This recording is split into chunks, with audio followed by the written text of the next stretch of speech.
Hi, this is Todd Wood and Stephen Guschov. We're here at CPAC, the last day, Saturday the 21st, I believe. And we're talking about issues that are important to our audience, which is global. We do focus on what's happening internationally in the former Soviet Union, and a lot of those people in that region do want to learn English, and it's almost a requirement in a lot of those places because they know they want to immigrate. But tell me about your organization, what you do, and what you're trying to do in the U.S. Yeah, I'm the executive director of ProEnglish, and people can visit our website at proenglish.org, proenglish.org, and we are the nation's leading advocate for official English. We advocate for English to be the official language of the USA. Now, there's probably a lot of people watching right now thinking, wait a minute, what? English is not the official language of the United States? How can that be? There's never been an official language of the USA. And a lot of people, including many members of Congress, do not know that. I have met specifically with different members of the U.S. Senate, U.S. senators, who said to me, wait a minute, Steve, what? English isn't the official language? I didn't know that. U.S. senators. So we do a lot of education. We also see passage of the English Language Unity Act up on Capitol Hill. The English Language Unity Act in the House of Representatives, Steve King, representative from Iowa, he authored the bill and he sponsored it. There are close to 70 co-sponsors of it right now. And in the Senate, Senator James Inhofe of Oklahoma is the author and sponsor. There are about 7 senators that have co-sponsored it. 2 more on deck that might be coming soon as well.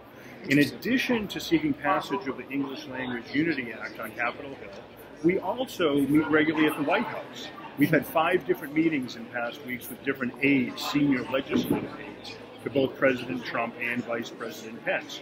Vice President Pence, for instance, when he was a member of Congress from Indiana, he was a co-sponsor of the English Language Unity Act 5 times, 5 different Congresses. So he's an ally. President Trump, when he was running for the presidency, he said all the time in all of his campaign speeches that if you want to assimilate in America, you have to speak English. So he's an ally as well. One of the issues immigrants should want to do is learn English, right? Absolutely. Yeah. And it's very interesting because a lot of our opponents will say, you're anti-immigrant, this is racist, this is not compassionate to them, let them speak whatever language they want. Well, here's the thing. We're, as I said before, we're only talking about governmental operations. Right. Because you can speak whatever language you want privately, in your home, in your place of faith, community center, community neighborhood, wherever you want. Knock yourself out privately. This is just for governmental operations. Now, this is a huge economic issue as well. Back in the year 2000, when Bill Clinton was president, right at the end of his administration, he signed a terrible, terrible executive order 13166. People can read more on our website about it, in which he basically mandated that any recipients of federal funding must provide interpretation and translation services. Well, that costs Americans about $2 billion a year right now. $2 billion. It's actually probably even north of that. So we are seeking a new executive order signed by President Trump. We talked to his aides about this, where with one quick signature on an executive order, he could do away with that and save the American taxpayers at least $2 billion. Sounds very Trump-esque. Trump, hey, look at with tax reform, how popular that has been. This is another type of tax reform. It's more dollars going back to American taxpayers. Well, I've always thought that the left pushes multiculturalism. I think we should have one culture. Multi-ethnicity is fantastic, but we need one culture to continue as a viable country. Well, and that's another argument that we make. There's the cultural assimilation argument. And we say just what you said. In other words, people absolutely should celebrate their own heritage and ethnicity. Absolutely. I'm fluent in Spanish as well as English, and so I think it's great if people speak other languages. But in this nation, you need to speak English, and you need to embrace Americanism. And this I think you told me your family's from Estonia. Right? My grandfather was a legal immigrant from Tallinn, Estonia. Exactly. He came to America, learned English, started a construction company. He did very, very well for himself. He got it. He's not with us anymore, but he would have understood this very, very well. And what we're proposing is nothing strange or rare around the world. Right now, about 85% of United Nations, member nations, have an official language. And 53 nations across the world have English as an official language, but not the USA. Go figure. So we need it ASAP for economic reasons, for cultural assimilation reasons. It's something that is needed ASAP, and it's amazingly number of people that don't know that. Would you advocate as the citizenship process? Absolutely, yeah, that should be part of it. And another thing that we actually advocate for is the RAISE Act.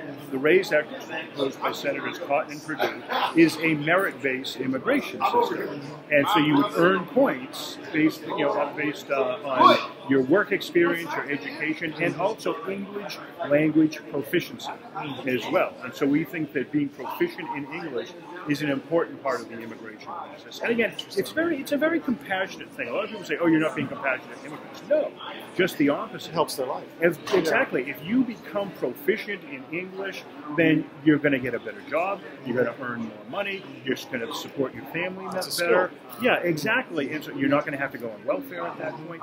The most compassionate thing that we can do is to tell immigrants to learn English and become proficient in English and make it the as a former pilot myself, one thing people don't realize is that to be a pilot in international airspace, you have to know English. Absolutely, because it's the international ICAO language. So. Well, and it's interesting because I lived in Florida before I moved to D.C., and so many legal immigrants, particularly Cuban Americans, for instance, in Miami, they get it. They suffered under Castro.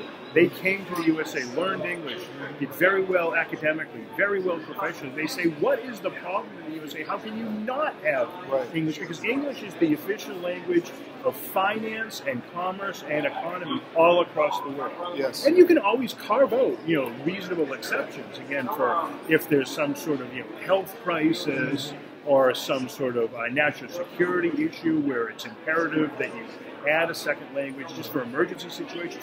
There could be reasonable exceptions carved out. But for the day-to-day governmental operations of the federal government, we advocate for English as the official language. Well, thank you, Stephen. Thank you so much. I think our audience will enjoy this because a lot of them are learning English. I know. That's great. Take care. Thank you.